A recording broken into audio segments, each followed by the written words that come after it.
Hello, আসসালামু আলাইকুম প্রিয় ভাই ও বোনেরা, আশা করি নিশ্চয়ই আছেন। তো ভিডিওটি শুরু করার আগে আপনাদের কাছে বরাবরের মতো একটি অনুরোধ, আপনি যদি মহার্ঘ ভাতার প্রতিদিনের সঠিক তথ্য পেতে চান তাহলে আমাদের এই চ্যানেলটি সাবস্ক্রাইব করে রাখবেন। আমাদের এই চ্যানেলে আমরা নিত্য নতুন মহার্ঘ ভাতার সঠিক তথ্য এবং সরকারি চাকরির খবর তুলে ধরি।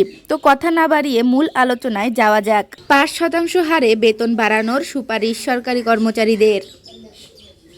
সরকারি কর্মচারীরা 15 বছর চাকরি করার পর স্বেচ্ছায় চাকরি ছাড়লে তাদের পেনশন সহ সব ধরনের অবসর সুবিধা দেওয়ার সুপারিশ করা হয়েছে। স্থায়ী বেতন কমিশন গঠনের মাধ্যমে সরকারি কর্মচারীদের প্রতি বছর 5% হারে বেতন বাড়ানোর সুপারিশ করেছে জনপ্রশাসন সরকার কমিশন। বুধবার 5 ফেব্রুয়ারি প্রধান উপদেষ্টা ডক্টর মোহাম্মদ ইউনূসের কাছে প্রতিবেদন জমা দেন জনপ্রশাসন সংস্কার কমিশনের প্রধান আব্দুল মুঈদ চৌধুরী। এরপর প্রধান উপদেষ্টার প্রেস উইং প্রতিবেদনটি প্রকাশ করে।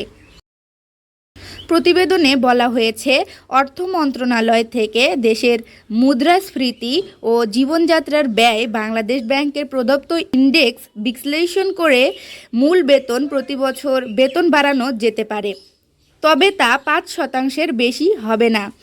এ উদ্দেশ্যে একটি স্থায়ী বেতন কমিশন গঠন করার সুপারিশ করেছে জনপ্রশাসন সংস্কার কমিশন।